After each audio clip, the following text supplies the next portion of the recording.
weddings, prom, or just a simple date. These are just some of the many events that require us to actually look presentable. For some of these events, most girls, including me, like to wear makeup, but most of us don't know how to put it on. So today, I will show you how to create a full glammed up look by going over the supplies you'll need, the steps, and lastly, how it's beneficial to you in society.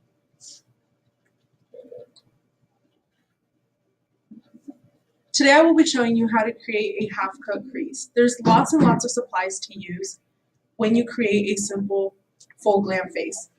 These supplies up here are what a professional makeup artist would use if you go into Sephora or Ulta. Now keep in mind, you don't have to buy every single one of these items. You can reuse items that are not meant for example, an eyeshadow palette, you can use a dark brown eyeshadow for your eyebrows as long as it doesn't have any shimmer. So you can just reuse them and you can get them at affordable places if you don't want to spend that much money. First, for the steps. Before starting any makeup look, the most important step is to moisturize and prime your face. That is the most important step because most of us complain that we break out whenever we put makeup on. It's because you don't do this step. This helps your pores not clog up because of that foundation, and then during the day you sweat and it just goes in there, so you just want to cover it. The next thing is to fill in your eyebrows. Most people like to apply their base and then their eyes. I personally like to do my eyes first because then if you have eyeshadow fallout, you can just clean it up. So to prep your eyes so your eyeshadow can stand out more, you apply concealer and then just set it with translucent powder. After that is done, you can start with the eyes.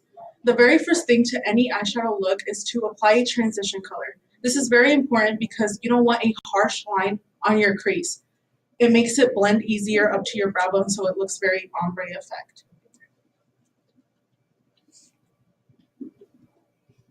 These are me.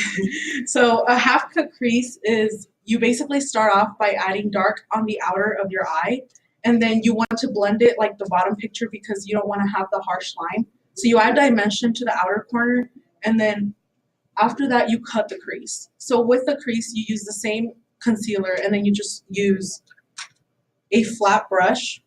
And with this flat brush, what I do is I apply it on by the lash line, look up, and then it creates already the crease. So then you just outline it and fill it in with concealer. And then you set it with a small powder brush and you already have your crease. These are some of the many looks I've created with half cut creases. You can be very creative with them. Any color can be added to the center. I have even used green and lime green. For this, you will use a flat brush and then you just pack the color onto the lid. And you make sure it's very blended because that's the key to any eyeshadow look.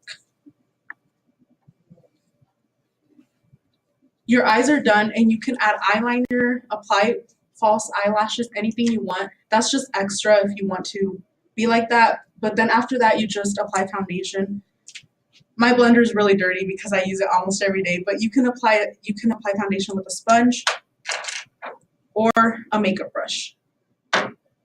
You just dot it all over your face and then you just blend it. Once that is done, I like to conceal. You conceal on your high points of your face, and usually you use a color that is a little bit lighter than your actual skin tone, so it helps brighten your face up. So you would apply it under your eyes to hide any dark circles, your forehead, your nose, Cupid's bow, and your chin. And then you bake. I'm not talking cookies or a cake. You bake your face. I like to use my blender and then just dip it in powder, apply it to the areas I applied concealer, and let it sit for like 5 minutes. This helps your makeup set your face and last all day.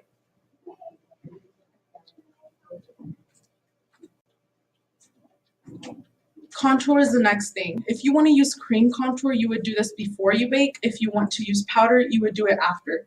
Contour was basically made to make your face look thinner. So you would apply it on your cheekbones to make them look more hollow, your chin to hide any double chins, your forehead to make it look smaller. You can even contour your nose to make it look smaller as well. And then lastly, highlight. Most people like to apply the highlight, then set the face with setting spray. I personally like to set my face, then the highlight, and then apply the highlight when the face is still damp because then it will make it brighter.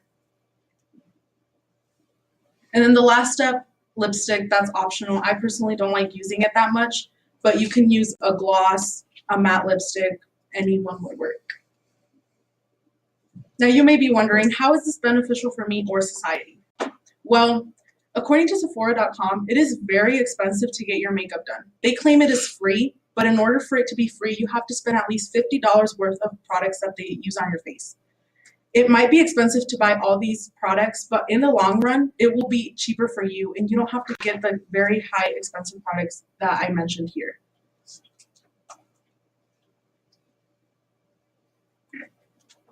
Thank you.